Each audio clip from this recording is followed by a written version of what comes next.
Hello there, VanAgain addicts. It's Ken Wilford here at VanAgain. I had an idea for a video, and I think it's going to be helpful to a lot of you folks. Some of you folks are new to the VanAgain world, and some of you have a Vanagon, maybe just bought it, purchased it, maybe you're thinking about purchasing one. I'm going to give you a tour of the engine bay of a later model Vanagon. So this is 86 to 91. Two-wheel drive synchro is pretty similar. Got a couple small differences. So first of all, of course, open the rear hatch. Okay, this is where the engine is in the rear. This is, the last Volkswagen that had a motor in the back, as far as I know. Last production vehicle. A long tradition of Volkswagens with motors in the back. So now we're looking at the engine itself. This is a 2.1 liter horizontally opposed water-cooled engine. Okay, so 1983 they went to a water-cooled engine, 1.9. This is the 2.1 version of it. Again, there are some components that are similar here in this 2.1 engine bay, but it's not identical. So if you have a 1.9 and you say, hey, what's this, what's that, I don't see my car, that's why. Alright, so let's start out here. This right here is called your air box, okay, where your air filter lives inside of this. This is your airflow meter. Sometimes people call it an air mass meter, but it's actually, I think, airflow meter is the proper term for that. It's what regulates your airflow for your fuel injection, to tell the fuel injection how much air is coming into the motor. There's a pipe here, like a hose, that goes actually up through this entire side vent area. And this vent is where you get your intake air, comes in. Okay, let me back up a little bit so you can kind of see what I'm talking about. Air intake comes in there, goes down a tube here, okay, into this tube, into your air filter, and then goes through the airflow meter. You have this boot here, air intake boot. You have this hose on there. This is your idle stabilizer control valve.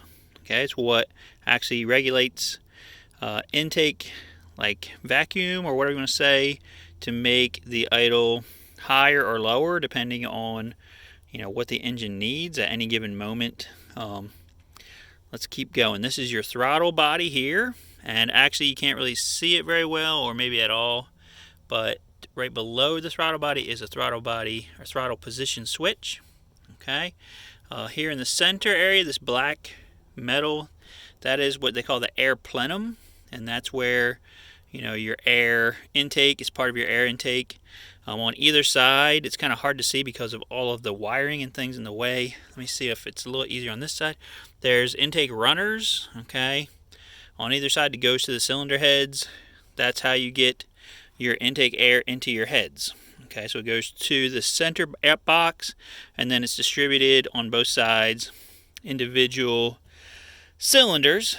Okay, so I hope that makes some sense to you. This is your alternator. Okay, this is your power steering pump and your power steering hoses and lines. This is your alternator belt. It also drives this unit here, which is your water pump. Okay, so you can see this, your water pump right here. It's driven by the alternator belt. Okay, that's why if your alternator light comes on, you're driving, you should immediately pull over, because your alternator is actually driving the water pump. And I don't want to tell you what happens when that stops working. Much bad things. Alright, this is your main pulley here. It's got 3 things on it, and it's driving your alternator, water pump, your air conditioner compressor, and your power steering. You got 3 different ones on there. This is the crankcase ventilation. Okay, so you can see it's hooked to a hose that goes to the air boot. That's basically for allowing your crankcase, if there's any pressure in there, to come out, go into the intake, burns up any extra like oil vapor and stuff that's going to be pressurizing the crankcase. Okay, this is your distributor. Of course, you have spark plug wires here as well going to the cylinders. This is your fuel pressure regulator. Okay, so that is regulating your fuel pressure for the engine. This unit here is actually the cruise control unit. Okay, lots of vans don't have that, so if you don't see that on your van, don't be afraid, you might not have cruise control. Okay, but it doesn't really affect the actual running of the car. Back here on the 2.1 we have a thermostat housing. Okay, so this is where your thermostat lives. Of course you see hoses and things going there. This line right here is your vacuum line for your brake booster. Goes all the way up to the front, okay, of the van, and that's where your brake booster actually lives, in the front. This is the air conditioning compressor. Again, if you don't have air conditioning, you won't have this. You'll be able to see your cylinder head right here. You'll be able to see the motor a little bit clearer right there. And then it's really hard to see because of all the stuff in the way. Down here you've got fuel injection, like fuel injectors, plugs right there. Over here on this side you have this box that has some relays in it. It's actually your relay for your ECU and also your fuel pump. Okay, so that lives here in this little box that has the little lightnings on there. Then we have our coil right here. Okay, you can kind of see that green sticker. This is your coil, and there's a wire that's coming from here over to the distributor. Okay, we also have a coolant tank here. This is what I call the expansion tank. It's pressurized. It should have a blue cap, or some of the older ones might have a black cap, but they should actually all be blue at this point. So that is your expansion tank. And then, you know, if you don't have the engine open, you can access some things here, okay, through your license plate door. We've got what I call the overflow tank. Okay, again, it has some marks on it. You would just want to put some antifreeze in here to be between the marks. Okay, this tank is not pressurized. You can fill it whenever you want, but just letting you know, it's not really like if you have a light flashing for a low coolant level, it's not because of this tank, it's because of the other one. Okay, the other one has a sensor in it, this one does not, for your level. Then of course you've got your oil cap. Okay, right here, that's where you would fill your oil. Let me take it off just real quick, just unscrews. One of the things I like to do is put this cap right here, hold the door open. Then if you want to have some more help, you pull that out. Bam! Now I have a slightly easier oil filling opportunity. I had Vanagons for several years before I knew that happened. Then you also have your dipstick right here. Okay, you can pull that out, read your oil level. And then on this car, you can see another reservoir right here. This is for power steering. Okay, again, it has some marks on it. You want to keep your power steering between the marks.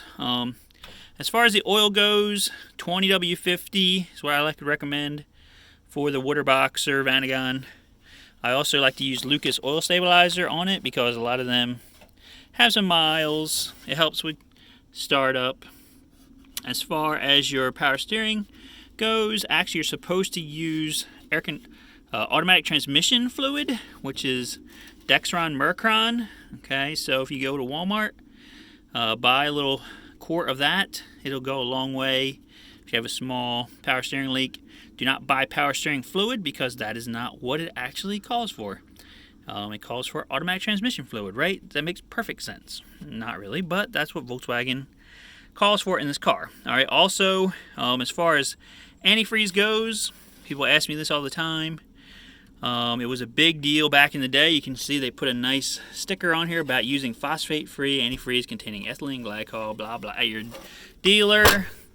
That was back in the 80s and the 90s when many engines were still using an older form of antifreeze.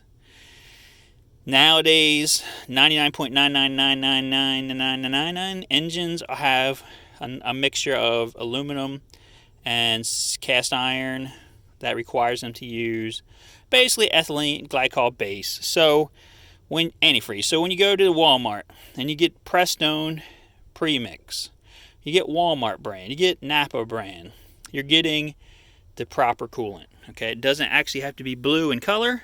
It can be green, it can be red. Okay, this is for automatic transmission. Okay, this is your stick for that. If you have a manual, you're not going to have this. Okay. And what else? I'm just trying to think. I'm sure somebody's going to come up with something else I should have told you about. This is like a little wiring harness junction box.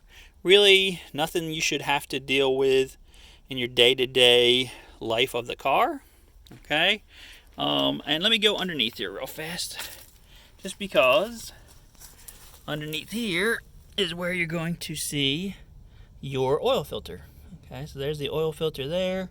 Down here in the pan, there's the drain for the oil. Okay, so you would need to access those things if you're doing oil changes. Okay, so I mean, that's just a basic trip around the Vanagon engine bay. If you have any questions, let us know in the comments. Please like, share, subscribe. We'll see you guys on the next video. Thanks. Bye.